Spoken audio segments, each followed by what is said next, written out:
Hello everyone and welcome back to the channel.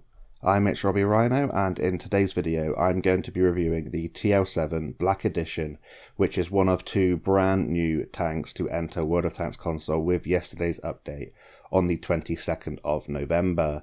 As Black Friday is approaching, there's usually some new Black Edition tanks, and this year's is the Tornvarn, this one here on the left, which is a Swedish tier 8 heavy tank, and I did my review yesterday and put it out this morning on the 23rd of November, and as I'm sitting here on the afternoon of the 23rd of November, I'm going to be reviewing the TL-7 Black Edition in today's video, which is quite a unique tank for a couple of reasons.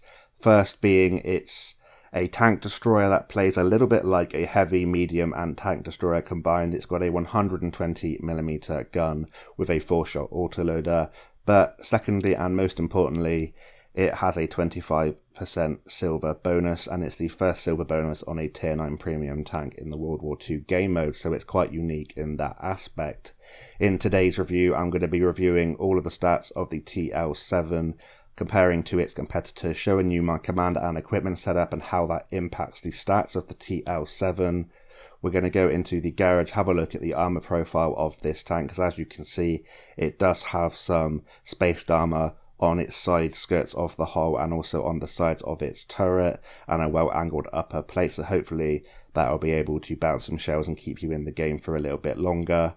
And then we're going to go into 3 gameplays, and they're pretty typical gameplays that show the power of this tank and the strengths and the weaknesses. But first, let's scroll on down here and have a look at the price of the TL-7.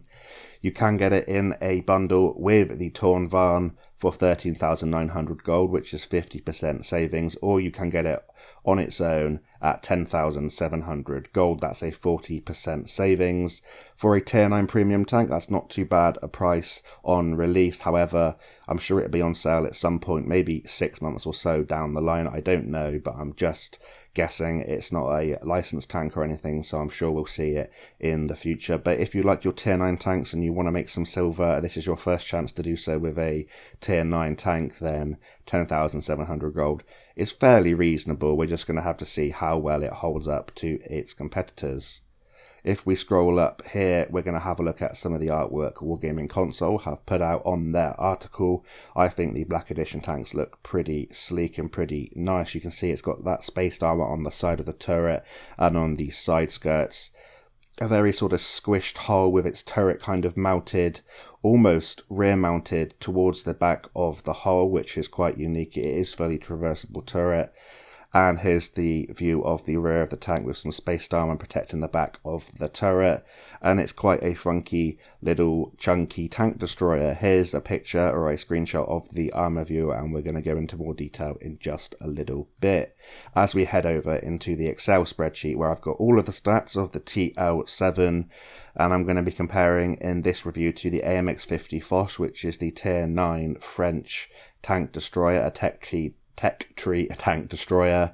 Going to be comparing it to the Cobra T-54, which is the G.I. Joe American tier 9 premium heavy tank with the turbo mode, and the T-54E1, which was recently balanced and made into a heavy tank. They're all autoloaders at tier 9, and they all have relatively similar guns. The TL-7 has a 120mm, as does the AMX-50 Foch and the Cobra T-54, and the T-54E1 has a 105mm gun, but they're all autoloaders, and it'll be a good indication of how the stats of the TL-7 hold up. So firstly, as it's a premium tank, it does have bonuses. We're going to have a look at the TL-7's bonuses. First off, XP bonus 75%, which is the speciality of the black tanks. They all have that 75% XP bonus, but the TL-7 does have that beautiful 25% silver bonus, the first of its kind as a tier 9 premium tank, meaning you can earn some silver at tier 9. I really enjoy tier 9 gameplay because you get some matches where you see tier 7s and some matches where you're going to be seeing tier 10s, and it's quite unique in that that aspect, and to be able to make some silver at tier 9 is right up my street. So I was hoping this tank will be competitive, but this review will hopefully demonstrate to us how competitive it is. So now we're going to get into the raw stats of the TL-7 and compare to the 3 other tanks in this comparison. We're going to start with the hit points, and you can see there it's covered in red, meaning it's the worst in this comparison. It's 50 worse than the Foch and 300 and 350 less than the Cobra T-54 and the T-54E1 respectively. However, they are heavy tanks and the Foch and the TL-7 are tank destroyers, so you have to bear that in mind. That is the reason for the lower end of the hit points. So we're going to have to hope that the armour is enough to keep you in the game, or it has some concealment to be able to fire with impunity through all the bushes on the map and keep you hidden. So it has low hit points. It also has low view range at 370 meters, the worst in this comparison. You're going to want to do everything you can to boost that number up with situational awareness and advanced optics. So how's the mobility on the TL-7? So it's got a fully traversable turret, and it actually has pretty decent mobility. It's got a fairly low horsepower at 480 horsepower, which is the worst in this comparison, but it does have the best power to weight at 17.14 and the best forward top speed at 50 kilometers an hour. Bear in mind that the Cobra T-54 has a turbo mode, so I haven't included these figures in this comparison. It does have a pretty poor reverse speed, the TL-7 at 13 kilometers an hour in reverse, so do think about your positioning on the map and be careful when you're reversing out of trouble. Its hold reverse is not too bad, 30 degrees a second, not quite as bad as the Foch, which is a turretless tank destroyer, but nothing like the Cobra T-54 or the T-54E1. And its turret reverse is the worst in this comparison at 24 degrees a second, but you can boost that up with gun handling skills, as you see here on the right. That's my figure now, and I'll tell you how I've got that 29.9 degrees a second when we look at my commander and equipment setup. But the take home from the mobility is that it gets up to its top speed of 50 kilometers an hour pretty good. Its hold reverse isn't too bad at all. You can make that turret reverse better. It's just that reverse speed that you have to worry about, and that's not bad mobility for a tank destroyer that has a fully traversable turret and a silver bonus and some armour at tier 9. It's not going to be as good as things like the Cobra T-54 that has a turbo mode, or some of the other tanks in the game at tier 9. So now we're going to head on and have a look at the gun. It's a 120mm 4-shot autoloader, like I say. It's got 1440 damage per magazine, so 4 shells of 360 alpha damage. It's got an interclip reload of 2 seconds, meaning that from the first shell you can dump your 1440 damage in 6 seconds, so a very good ambush predator.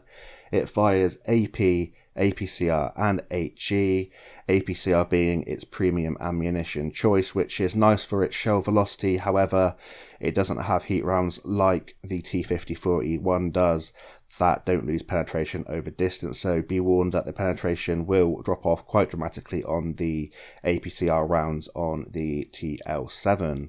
The shell velocities are 1060 meters a second on the AP, which isn't too bad for AP, but it does jump up dramatically to 1492 meters a second on its premium APCR rounds. Fantastic for shooting things at mid to long ranges, and you don't have to give too much lead at all. And its HE has surprisingly good shell velocity at 1050 meters a second. The standard penetration is 252 millimeters, which is kind of the joint best in this comparison. It's only 5 millimeters less than the penetration on the AMX-50 Foch, which is pretty good news if you want to make some good silver and not fire all that premium. However, it does struggle a little bit with its penetration on its premium APCR rounds at 315 millimeters. That's quite low for a tier 9 tank destroyer. It's 10 millimeters less than the AMX-50 Foch's 325 millimeter APCR rounds, and it's nothing like the other rounds you can get in tier 9. However, it does beat the Cobra T-54, which has 275 millimeters, so it's not too bad in comparison to some of the medium tanks and heavy tanks, but it's not fantastic for a tier 9 tank destroyer, so you're going to want to try and make them work as best as possible, and remember that they're going to lose penetration over distance. And lastly, in terms of the ammunition, it has some pretty nice penetration on its HE rounds, so if you want to fire a magazine of HE at artillery or light tank, something like that, at the end of the game, you're going to be dealing 460 alpha damage with 105mm of penetration, and that's enough penetration to go through quite a lot of different tanks that are lightly armoured. So what's the take home from this? Well, the AP rounds, they have pretty good standard penetration, but you do have to watch out for the shell velocity just a little bit when you're firing at mid to long ranges. 360 alpha damage is the lowest in this comparison, but with that 4-shot autoloader, it doesn't matter too much. Great HE penetration, quite low premium APCR penetration, best in class shell velocity on its premium APCR rounds at 1492 meters a second, and best in class shell velocity on its HE rounds. So what's the gun handling like then on this 120mm 4-shot autoloader? It's got a 2.7 second aim time, a 0.4 accuracy, a rate of fire of 5.22, and you reload your 4 shells in 40 seconds. The DPM is 1879. You carry 36 rounds of ammunition. You have 10 degrees of gun depression and 15 degrees of gun elevation. So the aim time is fairly long. It's not quite the worst in this comparison. That goes to the T-5481 at 2.9 seconds. But it's not as good as the other tanks in this comparison. It's equal with the Cobra T-54 and not as good as the AMX-50 Foch, so you're going to want to try and get that number down if you can. It has the worst accuracy in this comparison at 0.4, nothing like the 0.35 on the AMX-50 Foch, but you can get that down to a respectable level when you choose your commander and equipment setup, and I'll show you how I got 0.32 in just a little bit. In terms of its DPM, again, it's the worst in this comparison. You have to bear in mind it is an autoloader, but even for an autoloader, it does have pretty terrible DPM at 1879.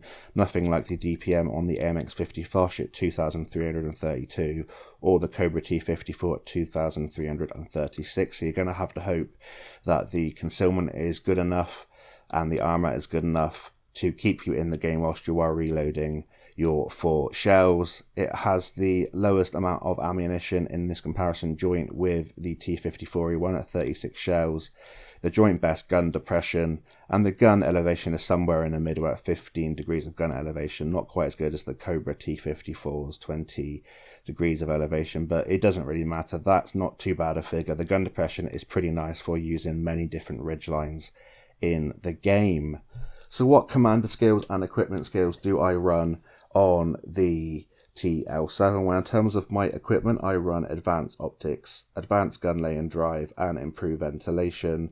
And in terms of my commander, I run Sixth Sense, Born Leader, Rapid Loading, Steady Aim, Rapid Aim, Snapshot, Camouflage Expertise, Muffled Shot, and Situational Awareness. I run the optics to improve that pretty poor 370 meters view range.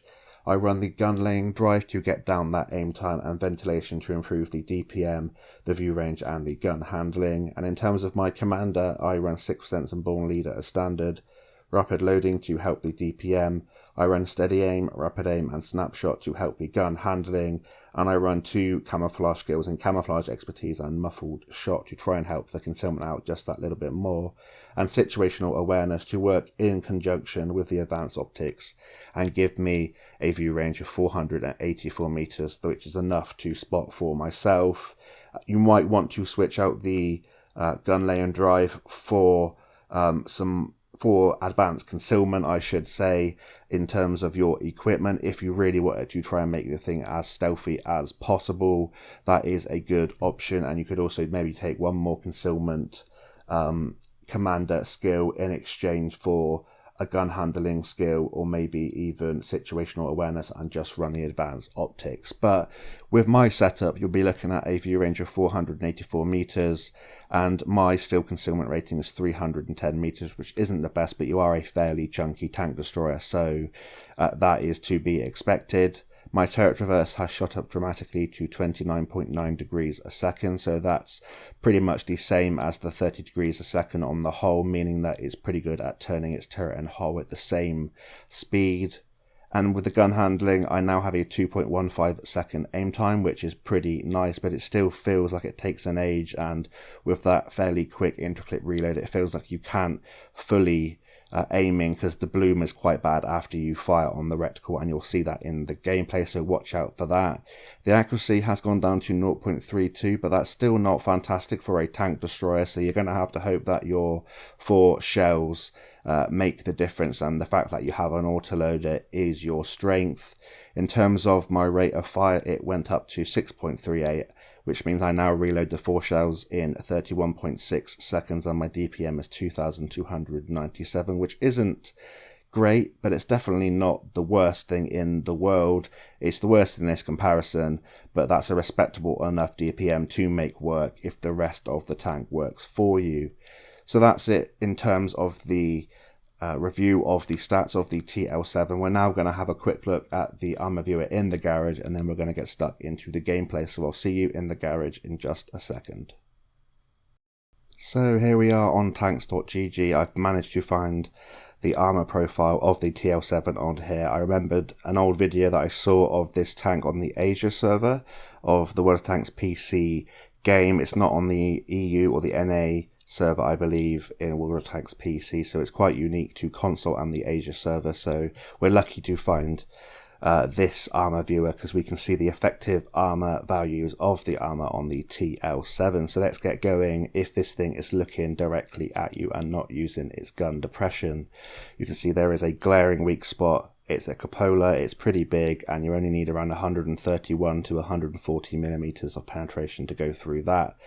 If you have a shot under its gun, you only need 200 millimeters of penetration to go through, and to the left and to the right of the turret, you only need around 220 to sort of 225 millimeters of penetration to go through that. And as you get towards the outside of the turret, it's harder and harder to penetrate. Sort of the mid part of the left and right of the turret, you're going to need heat rounds to go through, but bear in mind at a certain section you can see these spaced armor bands that are 5 millimeters of spaced armor. They will make sure your heat rounds are less effective and may even absorb your heat rounds, so be careful if you're firing heat rounds between these portions. Towards the top of the turret, you're going to be auto ricocheting off the top of the turret, and towards the very outer edges of the left and right of the turret. So if this thing's looking at you with no gun depression, below the gun, directly to the left and right of the gun, or the cupola are your best weak spots. In terms of the upper plate, you can go through the upper plate with around 165 to sort of 170 millimeters of effective penetration and go through quite reliably in this green section here, this triangle. These sections here are harder to go through, and the lower you go past 70 degrees, which means they're going to be auto ricochet angles, so make sure you fire out that green triangle, and if you're above it you can fire anywhere on the hull and you should be able to go through pretty easily with any tank you're going to be facing this tank with. If you want to go through the lower plate, that's another big weak spot. It's 85 millimeters of armor, and you're going to need around 130 to sort of 132 millimeters of effective penetration to go through, a kind of 95% chance of going through. So that's good news there, and bad news for the TL-7 if you are playing it. In terms of the side armor, you have 2 different strips. The bottom portion is 40 millimeters here, as you can see, and it changes to 50 millimeters here where the tracks start. And that is quite significant in the fact that the bottom portion, if this thing is side scraping and you have shots here at the 40 millimeter part and you're not firing heat, you can overmatch if you have a 121 millimeter caliber gun or higher due to the overmatch rule. And this part of the hull, which is 50 millimeters of side armor, you're going to need a 151 millimeter caliber gun or higher to go through, and that's only if this thing is side scraping. Obviously, if you're hitting it from the side, then you're only going to need 55 millimeters to go straight through the top portion, and going down here, you're going to need around 76 millimeters to go through because of the tracks that count as 20mm of spaced armor plus the 5mm of extra spaced armor over the side. So from the side, a very easy target to go through, and the side of the turret you only need around 90 to sort of 130mm of penetration to go through. The further you go towards the gun, the more penetration you need, going up to 200 and sort of 10mm where that spaced armor and the angling starts on the turret. So shoot towards the rear of the turret and you only need 90 to 95mm of effective penetration to go through. Towards the rear of the tank, when you are not shooting at the spaced armor bit here, that is the best bit to go through, and you can pen that with HE at 50mm of effective armor. So that's another good tip there. And the spaced armor stops here on the back of the turret, so there's less penetration needed. Maybe 85mm of penetration can go through that at an 80% chance. In terms of the rear of the turret and the rear of the hull, you only need around 35mm of effective penetration to go through the rear of this tank, 45mm if you are slightly above it to go through the bottom portion of the hull. And the back of the turret you only need 50mm of penetration to go through, and the back of the turret you need 52mm of penetration to go through the back of the cupola there. Very easy penetration indeed. If this thing is using the full extent of its 10 degrees of gun depression, then you have nice shots underneath the gun. You can go through with around 180 to sort of 200mm of effective penetration. To the left and right of the gun, you can go through with about 245 to 250mm of penetration, and towards the outer edges they're going to be going towards very steep angles with rounded armor, meaning that you are going to be auto ricocheting, and that spaced armor will protect against heat rounds. So underneath the gun, directly to the left and right, and the cupola are your best bets. If you see the hull from this angle and it's not exposing its lower plate but it's exposing its upper plate, you can still go through the upper plate in that green triangle area, 215mm to 221mm, sort of towards the point of that triangle of penetration needed. And the two purple triangles there you can see towards the top left and top right, they're going to be above 70 degrees, meaning they're going to be auto ricochet angles for you. So definitely don't shoot them if you're seeing that. If this thing is side scraping, you can shoot through this front drive wheel here and track it in place and damage it into the hull, and you only need 75mm of penetration to go through it. And because this turret is kind of mounted towards the rear, it's going to have to pull forwards to get a shot on you and expose its lower plate, its upper hull here, and you can shoot through here and go through. So it's going to be a very easy target indeed to shoot through that. Bear in mind, if you're playing this tank, you only have 10 degrees over the front and most of the sides. If you're running away, you only have 7 degrees over the back of the tank, so do bear that in mind. And if you're a really small tank like an ALC, you can get underneath its gun and it won't be able to depress it on you. But overall, in terms of the armor, you do have glaring weak spots. The upper plate isn't great, the lower plate is terrible, and you do have a pretty big cupola. But if you move around a lot on ridge lines, try and get your gun like this, move around side to side, backwards and forwards, and try and get people to hit the outsides of your turret and bait people into shooting heat into your spaced armor and into your tracks, and that's pretty much it. It's enough armor to maybe save you in a few games, but it definitely won't be dependable, as we're going to see in the gameplay. We're going to head over to the first gameplay now. So we're now on Kaunas in the first gameplay in the TL-7 Black Edition, and we are going to race into a position with the pretty good mobility on this tank destroyer.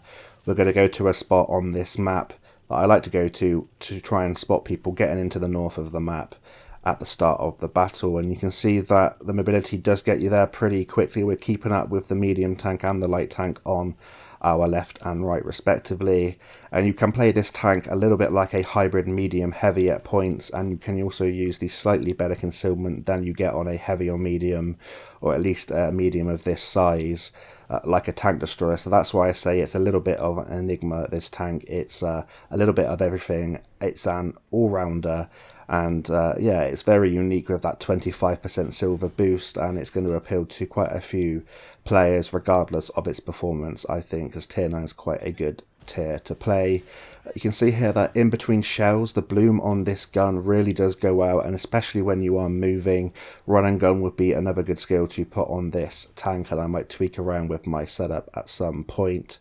We have missed 3 of our shells already, hitting our opponent once, which meaning that we're not going to get a high caliber even if we do a lot of damage, and we get our final shell there into that Valor. And we're going to reverse out to reload. 13 kilometers an hour, you can see it's pretty damn slow, but we've got hard cover to our left and right, and we've got a tank behind us and a tank in front of us to protect us from anyone that might try and rush us. And this is what you want to do in your autoloaders: find a nice safe spot with support to reload, and you want to wait, listen for when the enemy fire, and go forwards, advance on them and ambush them when they are unsuspecting. So that King Tiger has fired at my friendly IS-3.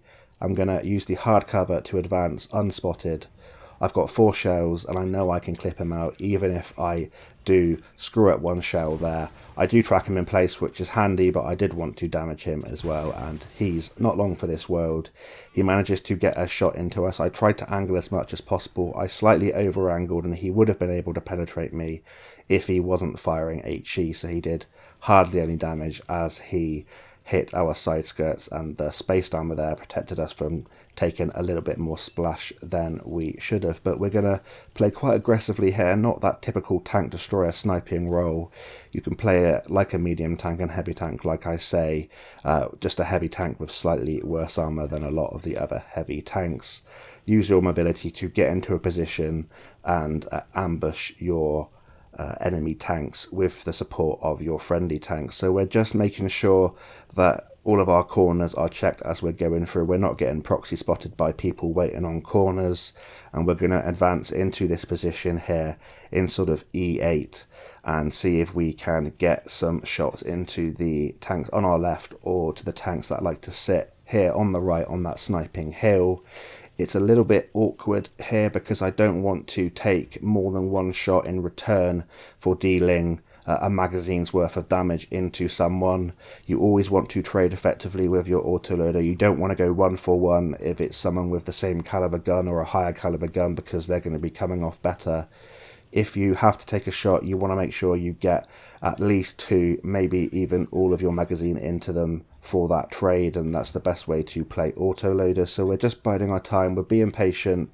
We've noticed our chance here that K91 is reversing out, and we managed to get 2 shells into him, and that's where autoloaders come in handy.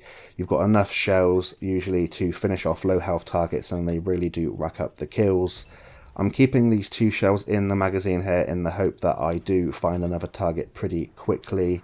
If I didn't think that I was going to fire within the next sort of 10 seconds, I would have made sure I reloaded straight away because of the poor DPM. But our view range there, which we have boosted up, comes in handy. We spot that piggy running away.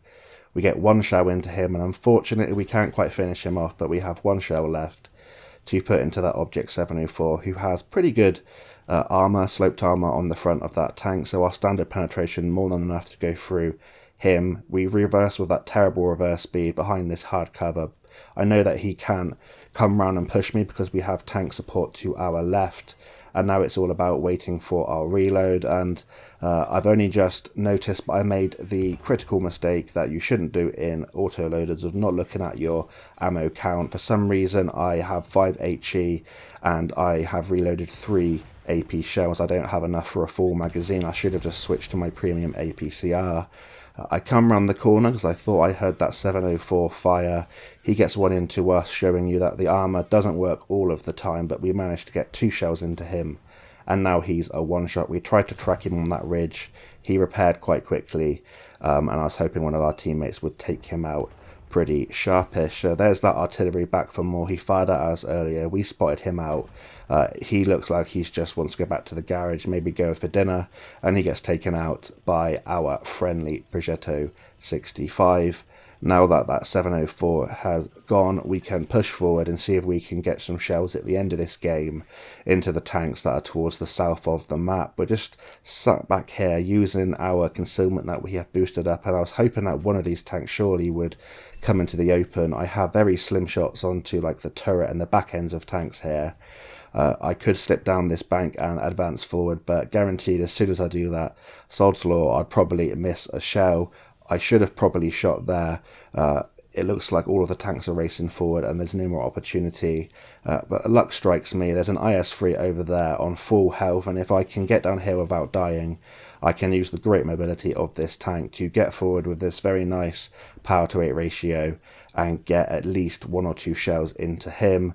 I'm just trying to race for damage at the end of this battle, but there's a Progetto 65 auto-reloading Italian tank that takes all of my damage at the end of the game when I fire.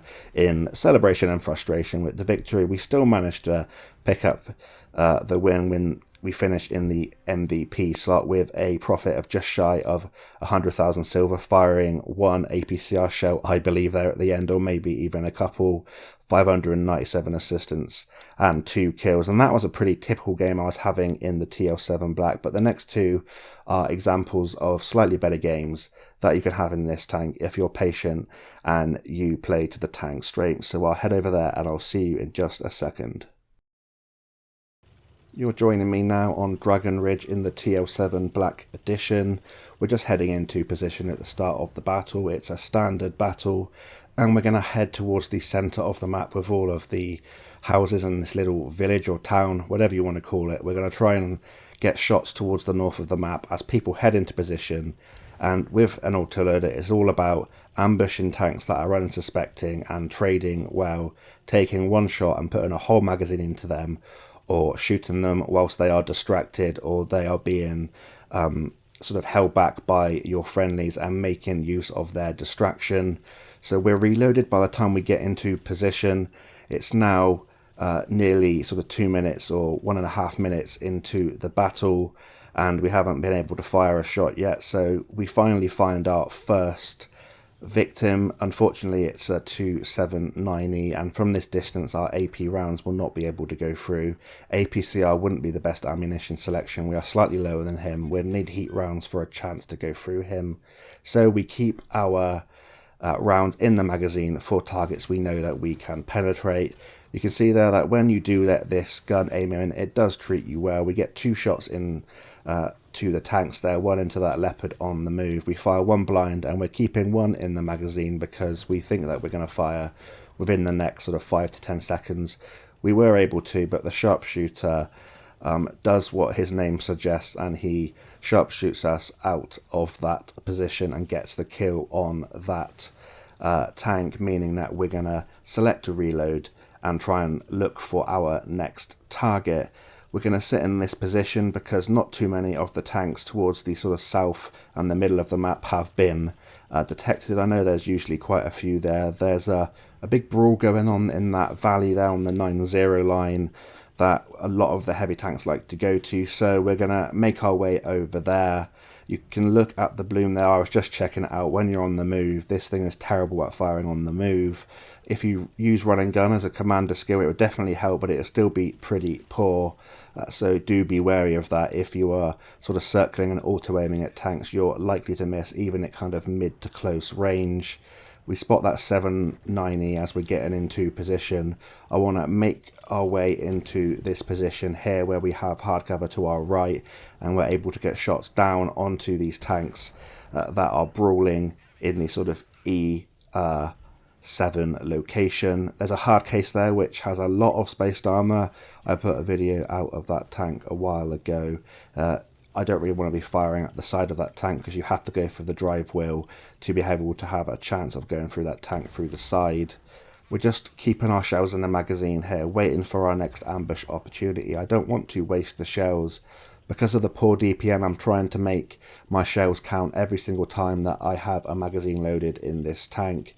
I either want to get a kill or I want to severely sort of damage a tank and make sure I'm able to get out of position well. So the hard case has turned, meaning that I can get shots into the back of his turret because there's no spaced armor there. We missed the first one, it goes into the back there, gets absorbed. However, the last 2 we get penetrating shots in, and we're going to see if we can get a third shell of this magazine in, and we fortunately aim in there nicely on the move at that Leopard prototype. You can see the shell velocity there with the AP rounds is relatively slow, so Once you get used to it, it's okay. It's nothing like the really slow velocity shells like on a Charlemagne or on a derp gun, but you do have to watch out for it. However, the APCR rounds do have really nice shell velocity. We're just baiting this 790 up over us and the T92 HMC. Our friendly Sky Pig helps us out by taking him out, and it's a pretty close game at the moment. We're behind by 1 tank. They have 8, we have 7. We've still got all of our hit points intact. We are fully loaded and we're ready to go. So we're going to go forwards and see if we can help this Grill 15 out with the medium tank. It's a UDES 15, I believe, UDES 15 or a UDES 16, I should say. I always forget the number of the tank. And we're going to see if we can get some mid-range shots into the UDES. We spot that chieftain there, or the Grill 15 spots that chieftain. And we're thinking of going over, or I was thinking about going over completely and just taking this chieftain out, but I know there's another tank behind him. We try and finish him off with shells, and you can see the derpy nature of the gun there. We managed to get the first in, and the next couple just derp into the ridge lines. I didn't aim particularly well there, but the bloom was just really annoying me there, and I think I was rocking backwards and forwards for some reason. I think I was trying to stop shells coming in from tanks towards the right of the chieftain, but the autoloader come in handy there, and we managed to take that chieftain out. There's a tank destroyer behind us, and we're going to use our mobility to try and get out of the way of this tank destroyer. We know there's an artillery there now, and I've done the same thing again. I've loaded 3 shells into a magazine. For some reason I didn't change my ammo selection to the correct amount. We're going to try and juke this artillery by coming round on him. I thought he would have been to the left, but he's actually done a really good job and gone down to the right waiting for us. And now it's a case of getting on this ridgeline and trying not to get splashed by this artillery. We get 1 in, we high roll, or we either ammo rack him, and we have 1 left to finish off that VK7201K. And that's what's so great about autoloaders, having those shells to finish off multiple low health targets or to severely cripple a tank. Unfortunately, the mobility as we're going uphill wasn't good enough to get away from getting slapped by that Waffenträger Panzer IV. We're just going to play Ring Around the Rosie on this rock as he's chasing us up.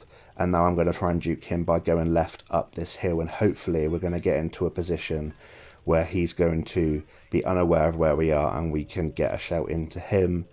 You always want to try and find escape routes. Think of how you're going to get out of the situation you're in if you don't manage to kill the target that you are trying to take out. And we're just trying to peek over this ridge now to try and spot that tank destroyer. However, we don't, and we're going to try and get away now. He does get spotted kind of just in time as we crest the ridge and we get out of his direct line of sight. And now we're going to further go up this hill. We are getting caps, so maybe the priority should be this Object 268. He is a non-turreted tank destroyer, meaning that we should be able to outmaneuver him. We're advancing on him using the hard cover, and we're going to make sure we aim these shells correctly. We're trying to go for his tracks there, but it doesn't matter. We have enough alpha damage, and we have that 1440 damage clip to take him out. And we're going to use this hard cover there to reload. I thought the Waffenträger would follow us, but he's gone in to fight the Grill 15 and our friendly medium tank. And that's going to be all she wrote for this game, as the T-124 slaps a shell into the Waffenträger Panzer IV and ends that game. But we finish again in the MVP slot with 5 kills. That was the mastery badge. It's not surprising, as it's the first tank this first day this tank came out. 484 assistance, 4.5k direct damage, 5 kills, and a nice profit there of over 125,000 silver in a 7-minute game, which is very nice for a tier 9 tank. So we're going to head on now into the third and final gameplay, which is an even better game than this, and the best game I've had in the TL-7 in my very short play session, and I hope you're getting a good feel of how the tank handles, so I'll see you there in a second. Righty-ho then, we're now into the third and final gameplay of today's review of the TL-7 Black Edition. We're 30 seconds into this standard battle on Redshire, which is a map that allows us to test out the concealment that we've buffed a little bit with our commander and equipment setup, use some of this foliage and see if we can fire undetected at tanks towards the 9-0 line and maybe towards the south towards their base. There's lots of light tanks running around, and hopefully we can use their vision to sit back and dump our magazine into unsuspecting victims. I hope that these gameplays have kind of shown you that you can play this hybrid role where we kind of played like a medium / heavy tank, I should say, at the start in that first gameplay. In the second gameplay, we kind of played like a medium tank and then a tank destroyer right at the start where we were sniping some shells. And here we're going to get into a position where we're playing like a typical kind of tank destroyer, popping up, getting some shells in, and then we're sort of reversing back down, reloading with our autoloader, then coming back up and sniping some shells. And we have the mobility, we have enough hit points and a little bit of armor at the end of the barrel to go forward and use it should we have to at the end of the game to take this one down. This 705A, for some reason, I think he might have just tilted at the start of this battle. Maybe he didn't like the map. He's just gone full aggro mode, cresting a ridge in a tank that has no gun depression and a rear mounted turret. Is a bad idea. He gets taken out very quickly indeed. We obliged by taking, I think it was 2 shots into him, and we're up to 1.2k damage with 183 assistance. So we're now just looking for our next tank we're going to shoot. We have 3 shells left in the magazine.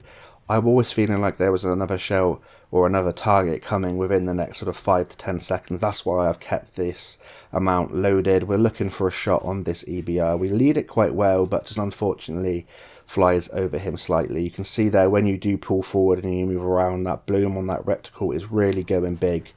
It becomes like a pineapple, so you do have to be careful. If you want to be the most accurate you can be, make sure you drive into where you want to shoot from as slowly as you're allowed to and slowly as possible to make sure your reticle is as small as possible. But we've decided to leave that position, and as we're leaving that position, we're going to go for a reload. We pop our combat rations, actively use them to improve the DPM, and we're going to fall back towards our base and stop an advance of tanks that are coming from the 9 and 0 line. But also I felt like there was quite a glut of tanks towards the south of their map that might crest the ridge and come and all in me. And as I'm an autoloader, I might be able to get a magazine out, but I wouldn't be able to escape without getting my tank completely crippled or getting completely wrecked and taken out of the game. So we've dropped back a little bit, dropped back a couple of ridge lines to protect ourselves if we fire a magazine and we have to reload. We got some shells here on this machine at long range. We're firing AP, so the shell velocity isn't fantastic. We get 1 into him, miss 2, and then we just got that 1 left. So we're going to pop another reload as quickly as possible to maintain as high a DPM as possible and to make sure we are reloaded for our next target. And we're just playing this typical kind of tank destroyer role.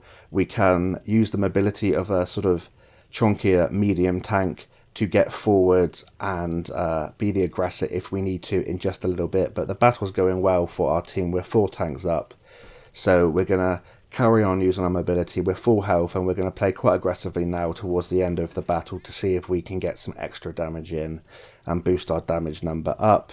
We go forward there. It looks like we outspotted that WoT Panzer IV, which has great concealment, meaning that the view range that we've buffed this view range to has paid dividends there as we get what looked like a full magazine into that WoT Panzer IV. We also get the assistance as he gets taken out by the Type 4 Heavy, and we also narrowly avoid the artillery, which made me happy. I don't know, maybe I'm thinking of an apple. It made me happy, and I wiggled my reticle there in celebration. We're just waiting for our reload, and this is where it's a little bit frustrating, where it's a poor DPM. We have shots we can get into the T-110E4, to the other tank destroyer, and the heavy below us. So we're reloaded again, got a little bit excited, didn't wait for it to fully aim in on the side of that E4, and unfortunately it just hit the track and was absorbed. But now we have 3 shells we can put into this Object 2685.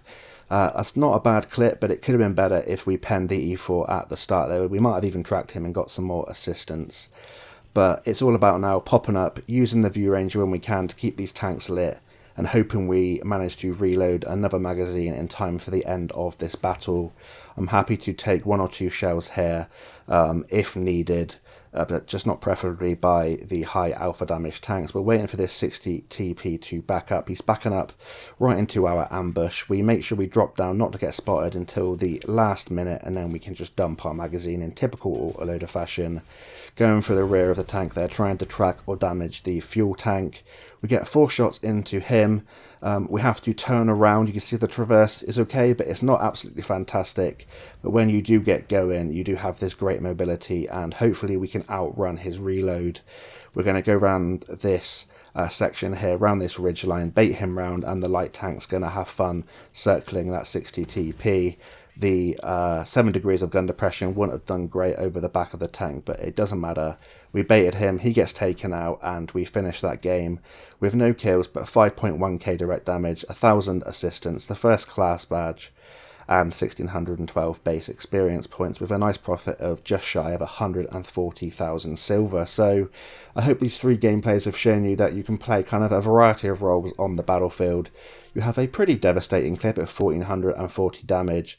However, it is a pretty poor DPM, and the armour, you definitely can't rely on it. It's just enough to keep you in the game occasionally. But to have a silver boost on a tier 9 premium tank, a fully rotational turret, pretty nice mobility, and fairly decent penetration isn't too bad at all. I wouldn't say it's a great tank.